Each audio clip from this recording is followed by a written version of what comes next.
پیغام مومنوں یہ خمینی نے دیا ہے، یہ درس گاہ دین ہے جو فرش عزا ہے، یہ محرم و سفر ہے دین کی حیات، یہ مجلس حسین نہیں دی کی بقا ہے۔ اعوذ باللہ من الشیطان الرجیم، بسم اللہ الرحمن الرحیم، الحمد للہ رب العالمین بارئ الخلائق اجمعین، والصلاة والسلام علی اشرف الانبیاء والمرسلین، البشیر النذیر، السراج المنیر، الطہر الطاہر، الدر الفاخر، البحر الزاخر، العلم الظاہر، المنصور المؤید، المصطفى الأمجد، حبيب إله العالمين أبي القاسم محمد وآله الطيبين الطاهرين المعصومين الذين أذهب الله عنهم الرجس وطهرهم تطهيرا، واللعن الدائم على أعدائهم من يوم عداوتهم إلى يوم الدين۔ سید الشہداء کے فرمائشات کا ایک اہم حصہ یہ ہے کہ آپ کو اپنی شہادت پر علم ہے، اور اسی طرح سے آپ شہید ہونے جا رہے ہیں، بلکہ یہاں تک روایات میں ملتا ہے کہ حضرت آدم کو جب جبرائیل نے توبہ کی تعلیم دی اور فرمایا کہ توبہ کے وقت توسل کرے، پنجتن پاک کے اسماء شریفہ سے جب حسین کا نام آیا، بے اختیار ان کے آنسو نکل آئے۔ جب پوچھا راز تو جبرائیل نے واقعہ کربلا سنایا، حضرت آدم نے گریہ کیا۔ حضرت نوح کی کشتی کے دوران یہی بات پیش آئی، حضرت عیسیٰ، حضرت موسیٰ، حضرت یحییٰ، بہت سے انبیاء کی زندگی میں یہ روایتیں موجود ہے کہ حسین کی شہادت کی خبر جبرائیل نے انبیاء کو دی اور انبیاء نے گریہ کیا۔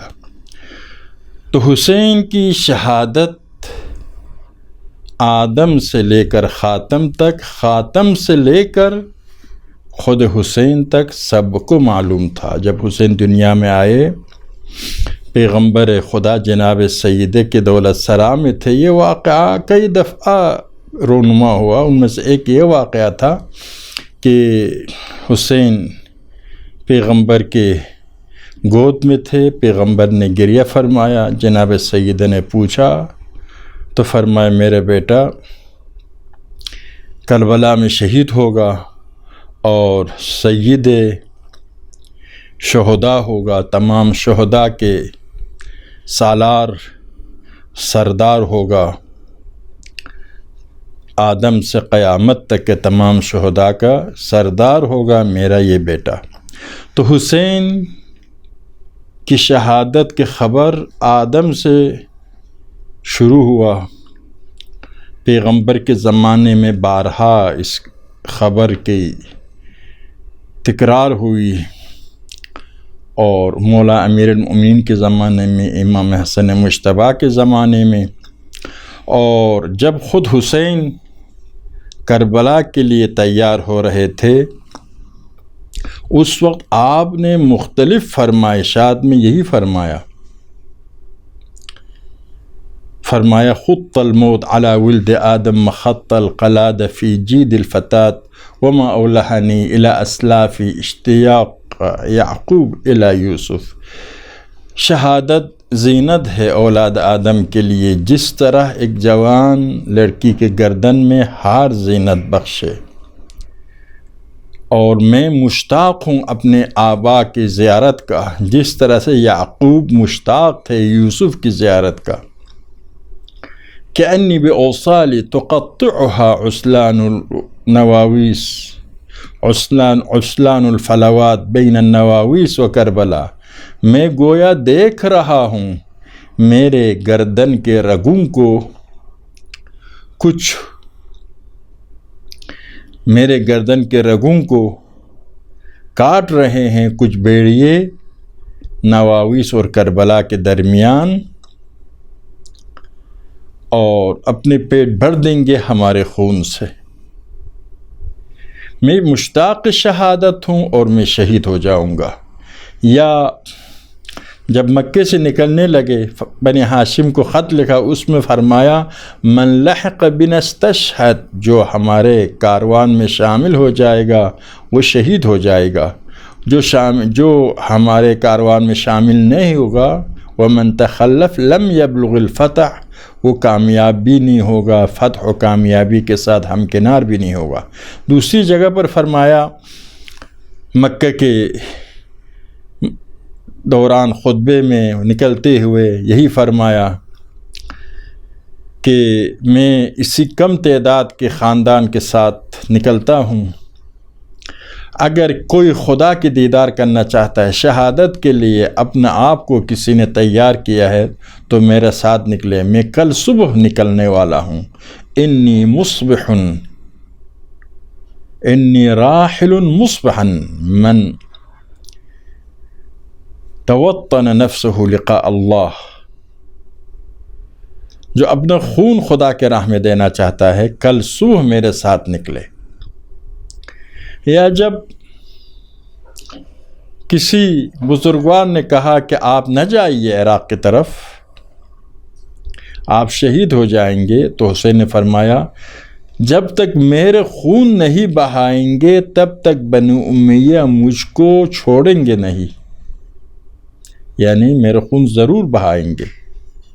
کسی اور کے جواب میں فرمایا شہادت کوئی بڑی بات نہیں ہے، بنی اسرائیل صبح سے طلوع آفتاب تک، طلوع فجر سے طلوع آفتاب تک بعض اوقات 70 نبی کو شہید کرتے تھے اور پھر سکون کے ساتھ آ کر بازاروں میں اپنا کاروبار شروع کرتے تھے۔ یعنی یہ انسان اتنے پست ہو جاتے ہیں کہ اتنی بڑی تعداد میں انبیاء کو شہید کرنے کے باوجود اپنا کاروبار شروع کرتے، میں بھی شہید ہو سکتا ہوں، مطلب یہ ہے۔ تو آپ نے یہ خبریں دی اور اس کے ساتھ اس وقت کے جتنے سیاسی سوچ بوجھ رکھنے والے تھے سب نے یہی مشورہ دیا، چاہے اپنے ہو چاہے غیار کے ہو، سب نے یہی مشورہ دیا آپ اگر عراق جائیں گے آپ کو شہید کریں گے، عراق والے وفا نہیں کریں گے۔ تو سیاسی سوچ بوجھ رکھنے والوں کا بھی یہی مشورہ تھا۔ عبداللہ عباس، عبداللہ جعفر، محمد حنفیہ، یہ بزرگان جو حسین کے عزیز تھے، بزرگوار ہستیاں تھیں، اور دوسری طرف عبداللہ عمر، عبداللہ مطیع، عبداللہ زبیر، سب نے یہی مشورہ دیا۔ لیکن امام کی زبان حال اور زبان قال یہی تھا کہ مجھے پتہ ہے کہ میں شہید ہو جاؤں گا لیکن دین بچ جائے گا، اگر میں اپنے آپ کو بچا کے رکھوں تو دین مٹ جائے گا۔ تو اس طریقے سے حسین کو علم تھا کربلا میں شہید ہو جائیں گے، سیاست مدار بھی یہی کہہ رہے تھے، حقیقت بھی یہی تھی، خود حسین نے بھی یہی فرمایا تھا، پیغمبر نے بھی یہی فرمایا تھا۔ ابن عباس کہتا ہے ہم بنی ہاشم کے درمیان معروف تھا، مشہور تھا کہ حسین عراق میں کربلا میں شہید ہونے والے ہیں، یہ پورے بنی ہاشم میں معروف اور مشہور تھا۔ بس امام کو اپنی شہادت کا علم تھا اور شہادت کی طلب میں گئے۔ جب پیغمبر کے روضے پر گئے تو پیغمبر نے ہی فرمایا عالم مکاشفہ میں، عالم خواب میں یا عالم مکاشفہ میں امام اور نبی کے خواب سچی ہوتی ہے، رؤیا یا صادقہ ہوتی ہے۔ امام و نبی کے خواب کے علاوہ کسی اور انسان کے خواب معتبر نہیں ہے، شریعت میں اس کی تائید نہیں کی ہے، اگرچہ سچی ہو سکتی ہے لیکن کوئی دلیل نہیں ہے سچی ہونے پر، صرف نبی اور امام کے خواب سچی ہوتی ہے۔ عالم خواب میں حسین نے خواب دیکھا پیغمبر کو، یا عالم مکاشفہ تھا، بعض روایت کے مطابق مکاشفہ تھا، یعنی بیداری تھی، اور اس بیداری میں پیغمبر کی زیارت ہوئی، روحانی زیارت۔ اس نے فرمایا حسین آپ کو عراق جانا ہے اور اس میں آپ شہید ہو جائیں گے، اہل بیت اسیر ہو جائیں گے۔ تو شہادت کا علم تھا، تو حسین نکلے ہیں شہید ہونے کے لیے۔ حسین کا مقصد قیام شہادت تھی، یہ بات تو نہیں کر سکتے ہیں۔ اگر شہید ہونا مقصد قیام ہو تو پیغمبر کا مقصد کیوں نہیں تھا؟ علی کا مقصد کیوں نہیں تھا؟ امام حسن کا مقصد کیوں نہیں تھا؟ باقی ائمہ کا مقصد کیوں نہیں تھا؟ انبیاء کا مقصد کیوں نہیں تھا؟ شہید ہونا خود مقصد نہیں ہو سکتا، شہادت وسیلہ ہے۔ شہادت وسیلہ ہے دین خدا کی خدمت کے لیے، دین خدا کی تقویت کے لیے۔ یعنی اگر زندہ رہ کر دین خدا کی بہتر خدمت ہو سکتی ہے، زندہ رہنا واجب ہے۔ اگر شہید ہو کر دین خدا کی بہتر خدمت ہو سکتی ہے، شہادت کے لیے اپنے آپ کو تیار کرنے کا حکم ہے۔ جو علماء کرام نے ایک جملہ خلاصہ کیا ہے حسین کی سیرت اور اقوال دونوں سے، تمام فرمائشات سے، تمام سیرت سے، یہی ہے: ان کان دین محمد لم یستقم الا بقتلی فیا سیوف خزینی۔ اگر پیغمبر کے دین اپنے صحیح راستے پر گامزن نہیں ہو سکتا، میری شہادت کے بغیر تلواروں آؤ مجھ حسین کو ٹکڑا ٹکڑا کرو۔ تو یہاں پر اگر شہادت کے ذریعے دین کی خدمت ہو سکتی ہے، دین کی بقا امام کی شہادت پر ہے، تو امام شہید ہونے کے لیے تیار ہے۔ جنگوں میں پیغمبر حصہ لیتے تھے، علی حصہ لیتے تھے۔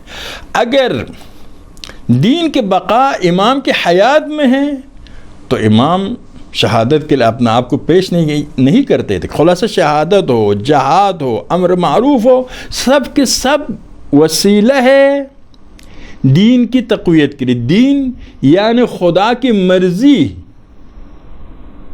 خدا کی مرضیوں کا مجموعہ کا نام دین ہے۔ تو اس حوالے سے شہادت ہدف تھا یا امر معروف ہدف تھا؟ عرض کے شہادت وسیلہ ہے، امر معروف کیا ہے؟ امر معروف حسین نے یہی فرمایا، امر معروف بھی وسیلہ ہے، یعنی ایک حکم دین ہے، لیکن خدا نے اس حکم کو دین میں رکھا ہے تاکہ اس حکم کے ذریعے پوری امت دین کی حفاظت پر نکلے۔ پوری امت پر واجب ہے دین کی حفاظت کرے، اسلامی حکومت کی حفاظت کرے، حکمرانوں کو صحیح راستے پر چلنے پر مجبور کرے۔ تو امر معروف قیام حسین کے اہم مقصد ہے، جیسا مولا کے فرمائشات آپ کی خدمت میں پیش ہوئی کہ امر معروف کے ذریعے پورے دین پر عمل ہو سکتا ہے۔ امام حسین فرماتے ہیں امر معروف کے ذریعے پورے دین پر عمل ہو سکتا ہے۔ دین زندہ کرنے کے ذریعے امر معروف کو زندہ کرنا ہے، لیکن امر معروف کب تک کرنا ہے؟ یہ سوال ہے۔ امر معروف ہر نبی اور ہر امام امر بالمعروف اور نہی عن منکر کرتا ہے۔ کب تک؟ شہادت تک یا حکومت کے حصول تک؟ نہیں، امر معروف کرنا ہے۔ اگر کرتے ہوئے شہادت میں فائدہ ہے دین کے تو شہادت کو بھی قبول کرنا ہے۔ امر معروف کرتے ہوئے حکومت حاصل ہو جائے تو حکومت حاصل کرنا ہے، یعنی امر معروف واجب ہے، اس امر معروف کرتے ہوئے شہادت تک پہنچ جائے اور شہید ہو جائے تو دین کے مفاد اس میں ہے، تو شہادت کے لیے اپنا آپ کو تیار کرنا ہے۔ یعنی شہادت امر معروف کا ایک حصہ ہے۔ اصلاح معاشرہ بعض اوقات زندہ رہ کر اصلاح معاشرہ کر سکتا ہے، حکومت کر کے کر سکتا ہے، بعض اوقات شہادت کے ذریعے، خون کے ذریعے کر سکتا ہے۔ تو امر معروف بھی، حکومت بھی، شہادت بھی، حکومت بھی امر معروف کا حصہ ہے، اور امر معروف کرنا ہمارا وظیفہ ہے۔ حسین کا وظیفہ تھا، آپ خود فرماتے ہیں چاہے امر معروف کے نتیجے میں حکومت مل جائے تو حکومت کے ذریعے دین کی خدمت کرنا تھا، چاہے امر معروف کے ذریعے شہید ہو جائے شہادت کے ذریعے دین کی خدمت کرنا تھا۔ لیکن حسین جانتے تھے کہ حکومت نہیں ہو سکتی، اس لیے کہ مؤمنین اس حد تک ساتھ دینے کے لیے تیار نہیں ہیں کہ حکومت یزید کو ختم کرے، حکومت حسینی کو وجود میں لائے۔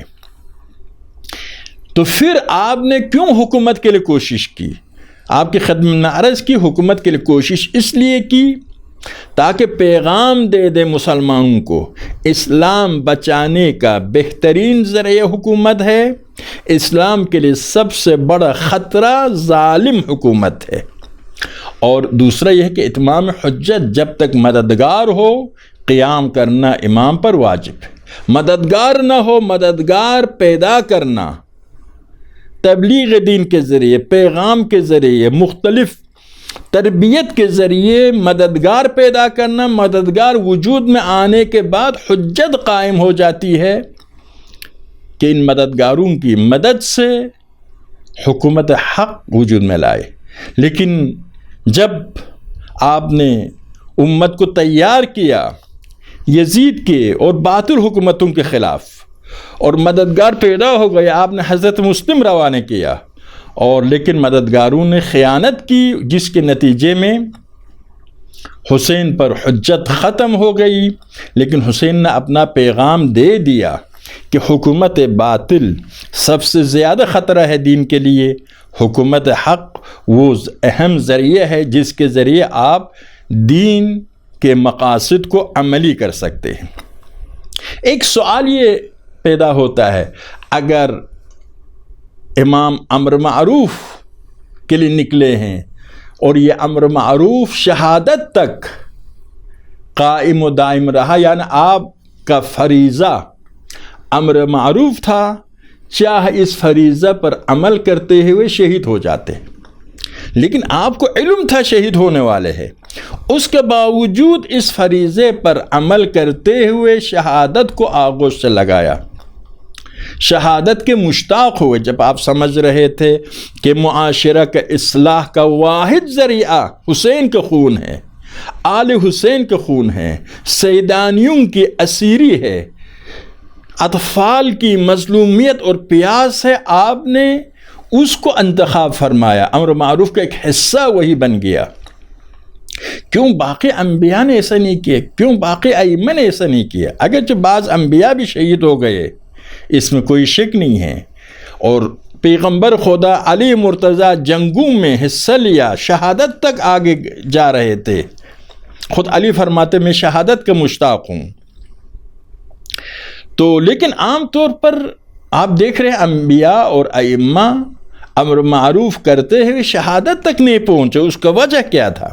اس لیے کہ دین کے وجود خطرے میں نہیں پڑ رہا تھا، امر معروف کرتے ہوئے نبی شہید بھی نہ ہو، دین کا وجود خطرے میں نہیں پڑ رہا تھا۔ ہر نبی کے بعد دوسرا نبی آ کر دین کو دوبارہ زندہ کرتا تھا، اور اسی طرح سے ائمہ اطہار کے زمانے میں بھی دین کا وجود خطرے میں نہیں پڑا تھا۔ رہبر معظم انقلاب کی کتاب میں اگر آپ نے دیکھا ہوگا، فرماتے ہیں کہ یہ حسین کے زمانے میں یہ موقع پیش آیا، یہ موقع اگر پیغمبر کے زمانے میں پیش آتا، علی مرتضیٰ کے زمانے میں پیش آتا، امام حسن مجتبیٰ کے زمانے میں پیش آتا، یا بعد کے ائمہ کے زمانے میں پیش آتا، تو سب کے سب وہی کارنامہ انجام دیتے جو حسین نے انجام دیا۔ لیکن حسین کے زمانے میں پیش آئے، کیا پیش آیا؟ اسلام کی بقا خطرے میں پڑ گئی۔ یزید اسلام کو ختم کرنے پر تلا ہوا تھا۔ بنو امیہ نے فتح مکہ کے بعد نفاق کے ذریعے اسلام کو نابود کرنے کی سازش شروع کی تھی۔ یہ سازش یزید کے زمانے میں پائے تکمیل تک پہنچی تھی، اور اسلام کو ہمیشہ کے لیے ختم کرنا چاہتے تھے۔ تو اسلام کو ہمیشہ کے لیے ختم کرنا چاہتے تھے، تو ایسا موقع پیش آیا تھا کہ یہاں پر حسین اقدام نہ کرتے تو اسلام کی داستان بھی سابقہ ادیان کی داستان ہو جاتی۔ سابقہ ادیان مٹ گئے، کیا باقی رہا نام کے علاوہ؟ تو اسلام کے لیے بھی یہی پیش آ سکتا تھا۔ تو کوئی سوال کرتا ہے کہ اسلام کی حفاظت کی ذمہ داری خدا نے لی ہے، قرآن کی حفاظت کی ذمہ داری خدا نے لی ہے۔ قرآن خود کہتا ہے اِنَّا نَحْنُ نَزَّلْنَا الذِّكْرَ وَإِنَّا لَهُ لَحَافِظُونَ، ہم نے قرآن کو نازل کیا ہے اور ہم ہی قرآن کی محافظت کرنے والے ہیں، قرآن کی حفاظت کرنے والے ہیں۔ پھر امام حسین نے نہیں کیا ہے، خدا خود نے ذمہ داری لی ہے۔ جواب یہ ہے خدا نے ذمہ داری لی ہے، لیکن کس کے ذریعے؟ امامت کے ذریعے دین کے حفاظت کی ذمہ داری خدا نے لی ہے۔ وہ کیسا؟ آپ دیکھیں، میں نے مثال دی ایک دفعہ آپ کی خدمت میں، خدا نے رزق کی ذمہ داری لی ہے، ہر شے کے رزق کی ذمہ داری خدا پر ہے، ہر جاندار کے رزق کی ذمہ داری خدا پر ہے، لیکن آپ کے پاس دیکھو، آپ کمرے میں بیٹھے ہیں، آپ کے سامنے کھانا ہے، آپ ہاتھ بڑھا کر نہیں کھائیں گے تو بھوکے مر جائیں گے۔ اگر منہ میں نوالا ڈالیں گے، چبائیں گے نہیں، نگل نہیں جائیں گے تو آپ بھوکے مر جائیں گے۔ تو چبانا پڑے گا، نگلنا پڑے گا، نوالا اٹھانا پڑے گا، کھانا پکانا پڑے گا، دسترخوان پر رکھنا پڑے گا، اور بازار سے لانا پڑے گا۔ بازار میں کہاں سے آتا ہے؟ دیہاتوں سے، کسانوں سے۔ وہ کہاں سے لاتے ہیں؟ زمینوں کی ضرورت ہے، پانی کی ضرورت ہے۔ پانی کے لیے کس کی ضرورت ہے؟ پہاڑوں کی ضرورت ہے۔ پہاڑوں پر پانی آنے کے لیے بادلوں کی ضرورت ہے۔ بادلوں کے لیے سمندروں کی ضرورت ہے۔ سمندروں کے لیے دھوپ کی ضرورت ہے۔ سمندروں پر دھوپ پڑ جائے تو بخار کی شکل میں، بھاپ کی شکل میں پانی اوپر جاتا ہے۔ پھر ٹھنڈ ہو جائے تو بادلوں میں تبدیل ہو جاتا ہے۔ ہوائیں بادلوں کو حرکت میں لاتی ہے، پھر ٹھنڈ علاقوں میں پہنچ کر یہ بادل بارش میں یا برف میں تبدیل ہو جاتے ہیں، پھر پہاڑوں سے نہروں کی شکل میں زمینوں پر سرازیر ہو جاتی ہے، پھر زرخیز زمینوں پر پہنچ کر کسان اس کو کھیت میں، زراعت میں اس سے استفادہ کرتا ہے۔ آپ دیکھتے ہیں خدا رازق ہے، لیکن کسان کے ذریعے، زمین کے ذریعے، پانی کے ذریعے، دھوپ کے ذریعے، پہاڑوں کے ذریعے۔ اسی طرح سے خدا نے دین کی حفاظت کا وعدہ کیا ہے، کس کے ذریعے؟ امامت کے ذریعے۔ دین اسلام کی حفاظت کا وعدہ کیا امامت کے ذریعے، قرآن کے ذریعے۔ اسی لیے فرمایا حدیث ثقلین میں تمہارے درمیان دو قیمتی چیزیں چھوڑے جا رہا ہوں، ایک کتاب خدا، دوسری میری اطاعت۔ جب تک ان دونوں سے آپ متمسک رہیں گے تب تک آپ گمراہ نہیں ہوں گے۔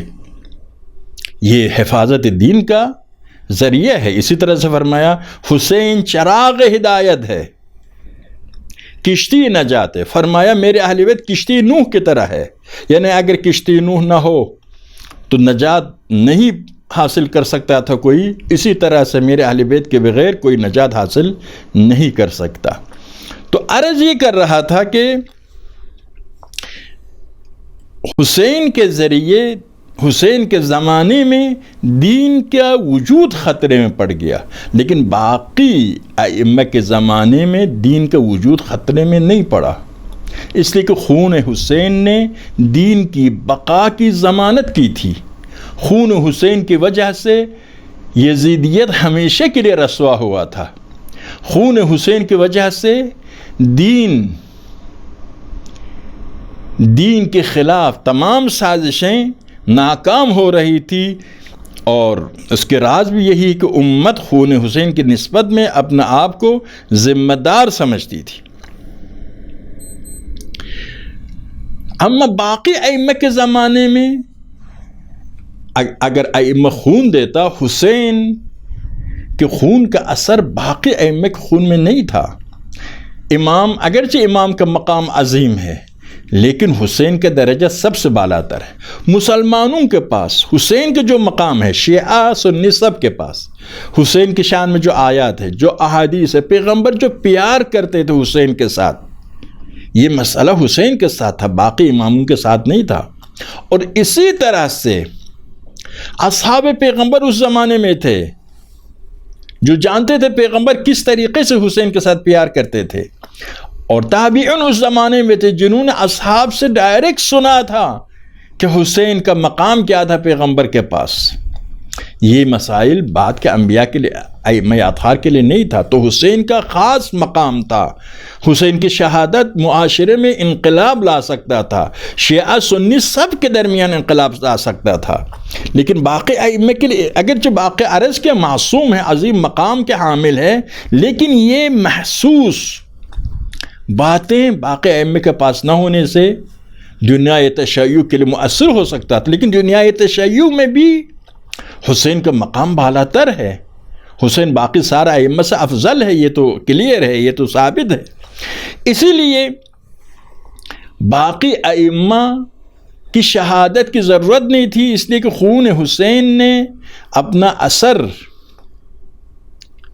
معاشرے میں پیدا کیا تھا، دین کے حفاظت کا کام کیا تھا، صرف ضرورت اس بات کی تھی اس خون کی یاد کو زندہ رکھے، عاشوراء کی یاد کو زندہ رکھے۔ ہر امام نے اس یاد کو زندہ رکھا تاکہ یاد مصائب حسین کے ذریعے پیغام حسین زندہ رہے اور اسلام زندہ رہے، دوبارہ کربلا کے میدان میں زمانے کے حسین کی شہادت کی ضرورت پیش نہ آئے۔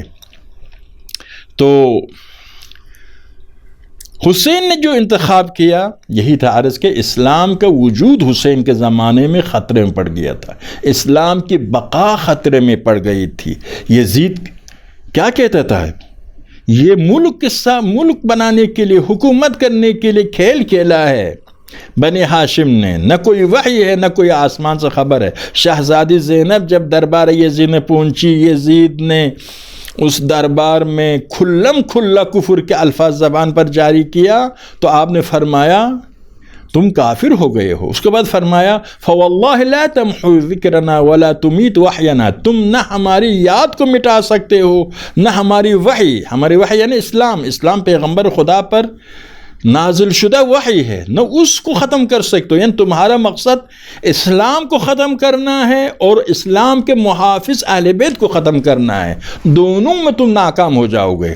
یہ یزید کا ہدف تھا، اور جناب شہزادی نے فرمایا یہ کام ممکن نہیں ہے تمہارے لیے۔ حسین کے زمانے میں اسلام کو بچانے کا واحد راستہ شہادت تھی۔ آپ خود دیکھتے ہیں میدان منا میں حسین نے اصحاب پیغمبر، تابعین اور شیعیان کے مخلص شیعوں کو جمع کے 700 اور ان کو فضائل علی بیان کیا اور فرمایا تم ان فضائل کو ان لوگوں تک پہنچاؤ جن پر تم اعتماد کر سکتے ہو، یعنی اتنے خطرات تھے۔ حسین کے زمانے میں پیغام حق پہنچانا ناممکن تھا۔ حسین کو نمائندہ کیا کوفہ کی طرف عبداللہ یقطر اور وغیرہ، آپ دیکھ رہے کس طریقے سے ان کو شہید کیا گیا۔ حسین کے زمانے میں علمی طریقے سے دین کا پیغام پہنچانا ناممکن تھا، اور علمی طریقے سے پیغام پہنچانے کا اتنا زیادہ فائدہ بھی نہیں تھا۔ پیغام خون کے ذریعے بہتر پہنچ سکتا تھا، بلکہ واحد ذریعہ جس ذریعے سے پیغام پہنچ سکتا تھا وہ خون کا پیغام تھا، کیونکہ امت دنیا پرست ہو گئی تھی، امت احساس ذمہ داری سے فارغ ہو گئی تھی، امت جانوروں کی طرح صرف اپنے پیٹ کی فکر میں تھی۔ ایسے حالات میں خون ہی پیغام، وہ بھی حسین ابن علی کو خون پیغام دے سکتا تھا، زینب کو خون پیغام دے سکتا تھا، زینب کی اسیری پیغام دے سکتا تھا۔ تو اسی لیے امام حسین کا زمانہ باقی ائمہ کے زمانے سے کافی مختلف تھا، اسلام کی بقا خطرے میں، اور اسلام کو بچانے کا واحد راستہ خون کا راستہ۔ اور اسی طرح سے آپ دیکھ رہے ہیں کہ شہادت وسیلہ ہے، حسین کے زمانے میں دین بچانے کا ذریعہ شہادت تھی۔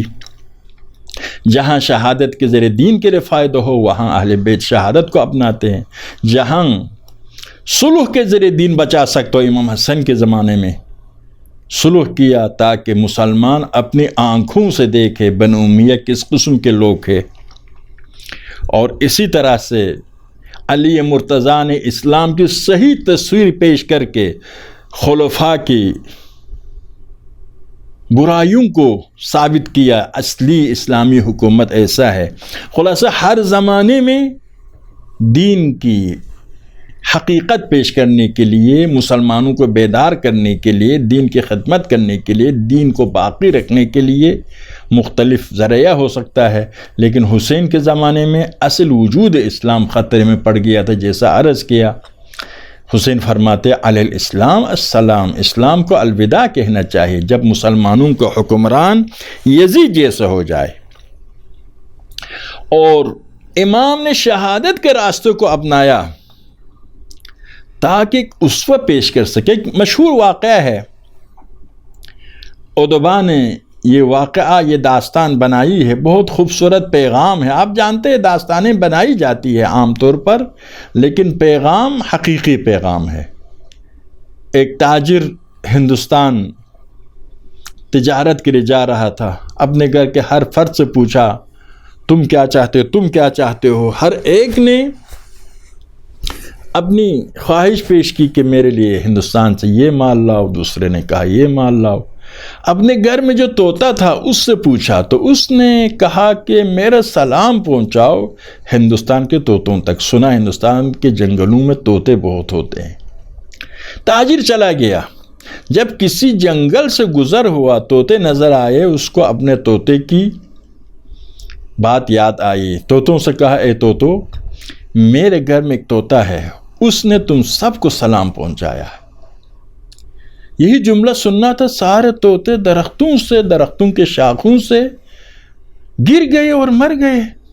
بہت پشیمان ہو گیا، میں نے کیا غلط کام کیا، ان طوطوں کو اتنا نقصان پہنچایا۔ چلا گیا، اپنی تجارت کر کے واپس گھر پہنچا، ہر ایک کو تحفے تحائف دیے۔ تو طوطے نے کہا میرے پیغام پہنچایا آپ نے طوطوں تک؟ کہا کہ ہاں پیغام تو پہنچایا، بہت افسوس کی بات پیش آئی۔ کیا؟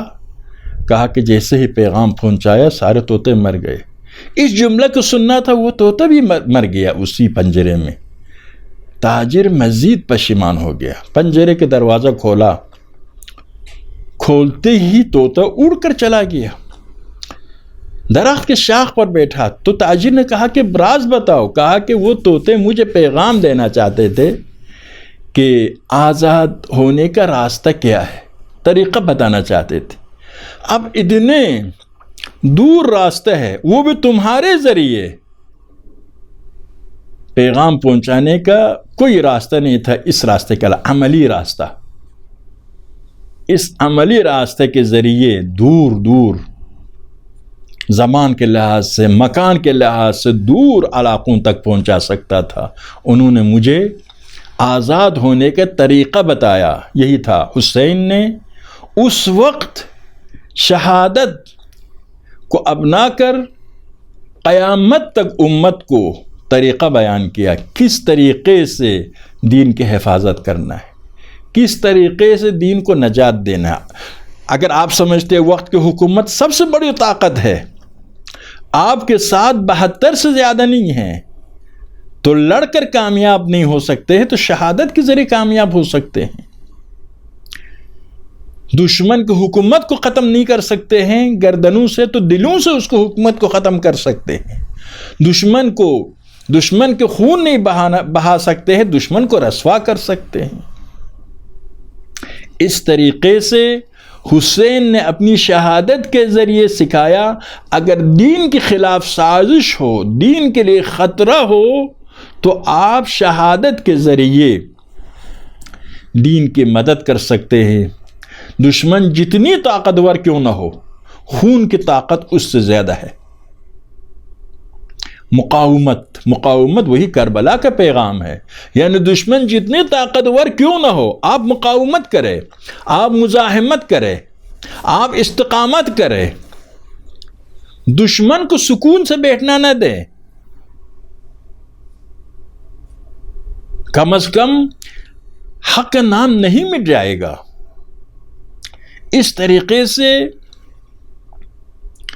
شہادت کا یہ اثر تھا کہ رہتی دنیا تک، دور دراز کے علاقوں تک حسین اپنا پیغام پہنچا سکتے تھے۔ دین کے لیے خطرہ ہو تو دین کو بچانے کا راستہ کیا ہے، اسی لیے جملہ مشہور ہوا حسین کے چاہنے والوں کے درمیان، کل یوم عاشوراء کل ارض کربلا، ہر روز عاشوراء ہے۔ یعنی کیا؟ جب بھی دین کے لیے خطرہ ہو اس وقت حسینی راستوں کو اپناؤ، جس سرزمین پر دین کے لیے خطرہ ہو اس سرزمین پر راہ حسین کو اپناؤ۔ ہر روز عاشوراء، ہر سرزمین کربلا کا مطلب یہی ہے۔ تو یہ شہادت کے ذریعے یہ پیغام دے سکتا تھا۔ تو امر معروف کے لیے قیام کیا، امر معروف تا شہادت، امر معروف تا حکومت، یہ بھی صحیح ہے، لیکن حکومت نہ ملنا یقینی تھا، حسین کو علم تھا۔ امر معروف تا شہادت، شہادت کیوں؟ اس لیے کہ شہادت کے ذریعے تا روز قیامت اسلام کی حفاظت کا انتظام ہو سکتا تھا۔ اس وقت کے مسلمانوں کو بیدار کیا، اسلام خطرے کے کس موڑ تک پہنچا تھا۔ فرزند پیغمبر بھرا گھرانہ لے کر آتے ہیں، لٹ جاتے ہیں، 6 ماہ تک ذبح ہو جاتے ہیں، سیدانیاں اسیر ہو جاتی ہیں۔ مسلمانوں کو آگاہ کیا خطرے سے کہ اسلام نابودی تک پہنچا تھا، تمہاری کیا ذمہ داری ہے۔ حسین کو مدینے میں بہترین زندگی تھی، لیکن بہترین زندگی کو چھوڑ کر آیا دین کو زندگی دینے کے لیے، اپنے آپ کو شہادت کے لیے تیار کیا تاکہ دین کو بچا سکے، اور امت کو ذمہ داری کا احساس دیا۔ جب خون بہایا جاتا، حسین جیسے ہستی کے خون بہایا جاتا ہے تو امت ذمہ داری کا احساس کرتی ہے۔ خون کی نسبت میں ہر آدمی ذمہ داری کا احساس کرتا ہے، خصوصاً خون دینے والی کی عظمت جتنی زیادہ ہو اتنا اس کی نسبت میں ذمہ داری کا احساس زیادہ ہو جاتا ہے۔ تو اس قیام حسینی نے تعروض قیامت مقاومت کو زندہ کیا، دین سے دفاع کرنے والوں کو زندہ کیا۔ اسی لیے کبھی بھی کوئی شیطان، کوئی ظالم، کوئی ستمگر، کوئی یزید، کوئی فرعون دین کو نابود کرنا چاہے تو پیغام حسینی سامنے آتا ہے۔ عاشقان حسینی حسین کے مصائب سن سن کر عاشقان حسینی نے اپنے کو تیار کیا ہے تاکہ دشمنان دین کو شکست دے۔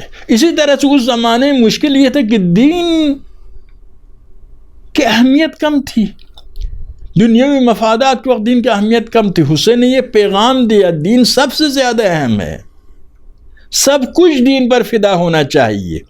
لوگوں کو جرأت دی، شجاعت دی، خوف اور ڈر سے مسلمانوں کو نکالا حسین نے۔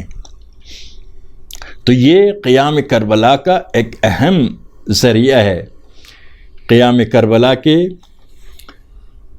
یعنی اس میں شہادت برائے شہادت ہدف نہیں ہے، اگر ہوتا سارے انبیاء اور ائمہ شہید ہو جاتے۔ شہادت برائے اسلام، جہاں شہید ہونے سے اسلام کو فائدہ ہو، یعنی امام پیغمبر شہید ہونے سے دین کے لیے زیادہ فائدہ ہو تو شہادت کو اپنائیں گے۔ اگر شہید ہونے سے دین کے لیے زیادہ فائدہ نہ ہو، امام اور نبی کے بقا میں دین کے لیے زیادہ فائدہ ہو تو بقا کے راستے کو اپنائیں گے۔ مطلب یہ ہے کہ کربلا کا پیغام یہی تھا کہ دین کا وجود خطرے میں پڑ جائے،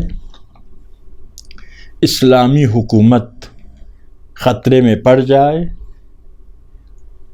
طاغوت کی حکومت چھا جائے تو اپنی جانوں کا نذرانہ پیش کرنا۔ علی اکبر فرماتے ہیں واللہ لا یحکم فینا الدعی، میدان کربلا میں جب گئے، جو آپ نے رجز پڑھا میدان میں جا کر، اس کا ایک آخری مصرع یہی ہے واللہ لا یحکم فینا الدعی، ہم پر یہ ظالمین حکومت نہیں کر سکتے، یہ ستمگر ہم پر حکومت نہیں کر سکتے ہیں، کیونکہ خدا نے امامت کس کو دی ہے؟ لا ینال احد الظالمین، میرے یہ عہدہ ظالم تک نہیں پہنچ سکتا۔ اسی لیے مولا امام حسین کے فرمائشات میں شہادت کا بہت بڑا مقام ہے، شہادت پر فخر کرتے ہیں۔ راوی کہتا ہے جتنا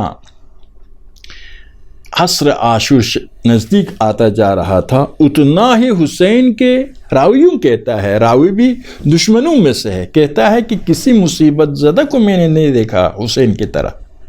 جتنے اس کے عزیز اقارب شہید ہوتے جا رہے تھے، اتنا اس کے چہرے انور کے نور میں اضافہ ہوتا جا رہا تھا، یعنی شہید ہونے کے لیے آ گئے تھے، کیونکہ وہ سمجھ رہے تھے میری شہادت کی وجہ سے دین بچ سکتا ہے۔ ایک مشہور شعر ہے، یہ شعر حسین کی زبان حال ہے، شعر کسی اور شاعر کی شعر ہے تحقیق کے مطابق، لیکن حسین کی زبان حال ہے۔ وہ شعر یہ ہے کہ ترکت الخلق طرا فی ہوا کا، خدایا سب کو میں نے ترک کیا تیری محبت میں، وایتمت العیال لکی اراک، میں نے بچوں کو یتیم کیا تیری زیارت کے لیے، فلو قطعتنی فی الحب اربا، اگر اپنی محبت میں مجھ کو ٹکڑا ٹکڑا کرے گا، لما حن الفؤاد الی سواک، میرے دل کسی اور کی طرف نہیں جائے گا۔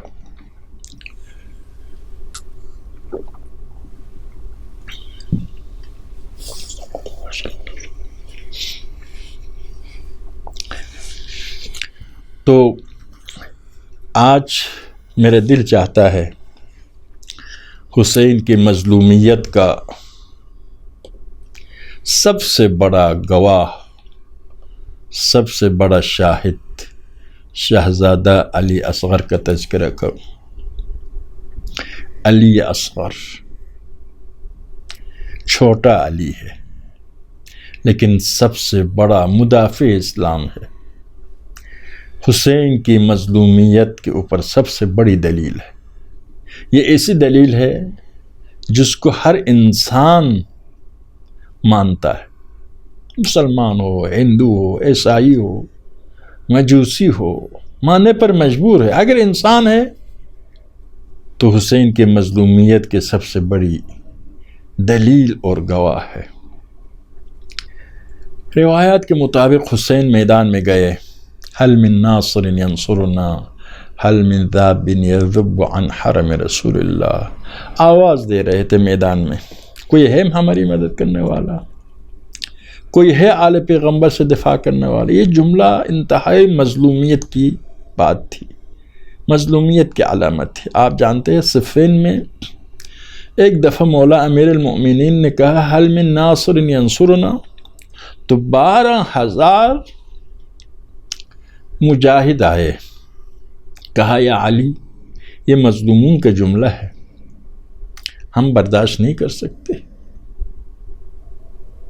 ننگی تلواریں لے کر آئے، علی نے ان کو دعا دی، شرطۃ الخمیس بنائی۔ یہ علی کے بڑے مدافع سپاہی تھے، بہت ہی مدافع باوفا صاحب سپاہی تھے، لیکن یہاں پر حسین آواز دے رہا ہے، کوئی نہیں آ رہا۔ ہاں خیمہ گاہ سے رونے کی آواز آئی، حسین پلٹ کر خیمہ گاہ کی طرف آئے، پتہ چلا کہ علی اصغر نے نہ معلوم، علی اصغر حسین کا فرزند ہے، نہ صاحب معرفت ہے، حسین کی آواز سننے کی وجہ سے تھا یا پیاس کی شدت سے تھا، اب نہ آپ کو گہوارے سے گرایا ہے، سیدانیہ اسی لیے رو رہی ہے، اتنے پیاسے ہیں ششماہا، شیر مادری سے بھی محروم ہے، پانی سے بھی محروم ہے۔ حسین نے علی کو اٹھایا، بعض روایت کے مطابق علی اصغر کو لے کر میدان کی طرف گئے، اہل کوفہ سے فرمایا اہل کوفہ میری جنگ تمہارے ساتھ اس بچے کے ساتھ تو نہیں ہے، کسی قوم کے پاس بچہ مجرم شمار نہیں ہوتا ہے، بہت پیاسا ہے یہ بچہ، شیر مادری سے بھی محروم ہے، تم خود لے جا کر اس کو پانی پلاؤ۔ دشمنوں میں کچھ اختلاف نظر آنے لگا، عمر سعد نے حرملہ سے کہا حرملہ حسین کی زبان بند کرو، کہا کہ کس کو نشانہ بناؤ، کہا کہ علی اصغر کے گلے نظر نہیں آتا ہے۔ اس نے شعبہ تیر تیار کیا، علی اصغر کی طرف روانہ کیا۔ شعبہ تیر بہت بڑی تیر ہوتی ہے، علی اصغر کے چھوٹا سا حلق ہے، چھوٹا سا گلا ہے، اس میں پیوست نہیں ہوئی، بلکہ روایت کہتی قطعہ من الورید الى الورید، قطعہ من الاذن الى الاذن، ایک کان سے دوسری کان تک علی اصغر کو ذبح کیا۔ حسین کے دست مبارک پر 6 ماہ ذبح ہوا۔ حسین کے دل پر کیا گزرا ہوگا؟ خون علی اصغر کو اپنے چلو میں ڈال کر آسمان کی طرف اشارہ کیا، آسمان نے انکار کیا، زمین کی طرف اشارہ کیا، زمین نے انکار کیا، فرمایا میں ہی برداشت کر سکتا ہوں۔ خون علی اصغر کو اپنے محاسن شریف پر ملنے کے بعد آواز آئی، حسین حسین، اس فرزند کے لیے، علی اصغر کے لیے جنت میں خدا نے دودھ پلانے والی حوریہ تیار کر رکھا ہے، آپ زیادہ پریشان نہ ہو۔ لیکن خود علی اصغر پر جب تیر لگی، روایت کے مطابق حسین کی طرف دیکھ کر مسکرا گئے، نہ معلوم اس کا راز کیا تھا، حسین کو تسلی دینا چاہتے تھے۔ علی اصغر یا خوش تھے کہ میں بھی اس عظیم انقلاب میں شامل ہو گیا۔ حسین علی اصغر کو لے کر خیمگاہ کی طرف آئے۔ روایت میں آیا ہے کہ کوفہ کے اشقیاء میں سے ایک شقی جب گرفتار ہو کر مختار کے پاس پہنچا، مختار نے پوچھا کبھی تمہارے دل میں حسین پر ترس آیا، کبھی رحم تمہارے دل میں پیدا ہوا؟ اس نے کہا ہاں، ایک موقع پر ہوا جب حسین علی اصغر کو لے کر جا رہے تھے، ایک سیدانی خیمہ کے ستون کے ساتھ کھڑی تھی، حسین 3 قدم آگے بڑھتے تھے، 3 قدم پیچھے ہٹتے تھے، کئی دفعہ تکرار ہوئی، ایسا لگ رہا تھا حسین کو شرم آ رہی تھی، کس طرح سے 6 ماہ کو ماں کے حوالہ کرے۔ اس طریقے سے حسین نے اس غم کو تحمل کیا۔ روایت میں ہے کہ حسین نے کسی شہید کو دفن نہیں کیا کیونکہ دفن کرنے کا موقع ہی نہیں تھا، لیکن علی اصغر کو دفن کیا۔ شاید چھوٹی سی قبر کی ضرورت تھی، شاید برداشت نہیں کر سکتے تھے اصغر کی لاش پر گھوڑے دوڑے، شاید برداشت نہیں کر سکتے تھے اصغر کے سر ادھر بالائے نیزہ بلند ہو جائے۔ روایت کے مطابق اشقیاء نے سر اصغر کو بھی بالائے نیزہ بلند کیا۔ حسین کے دل پر یہ گہرا زخم تھا، اہل بیت کے دل پر بھی اصغر کی شہادت ایک گہرا زخم کی شکل میں تھا۔ شام غریبان کے موقع پر جب پانی پہنچا خیمے میں تو پانی سب سے پہلا حسین کی 3 سال کی بچی کو دیا۔ بچی نے پوچھا سب سے پہلے مجھے کیوں دیا آپ نے؟ فرمایا گیا کہ آپ سب سے چھوٹی ہے، پانی لے کر اٹھتی ہے، کہاں جا رہی ہو؟ کہا کہ میں اصغر کے پاس لے جا رہی ہوں۔ چھوٹی بچی بھی احساس کر رہی ہے کہ اصغر پر کیا ظلم ہوا۔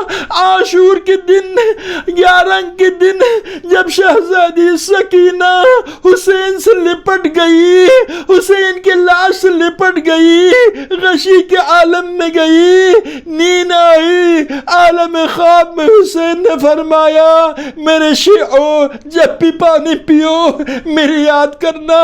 پھر کہ فرمایا لیتکم فی یوم عاشورا جمیعا تنظرون، اے کاش عاشور کے دن آپ ہوتے، آپ دیکھتے کہ میں کس طرح سے علی اصغر کو سیراب کر رہا ہوں کہ پانی کی جگہ پر اپنے خون سے سیراب ہوئے۔ الا لعنت اللہ القوم الظالمین وسيعلم الذين ظلموا أي منقلب ينقلبون۔ اللهم صل على محمد وآل محمد۔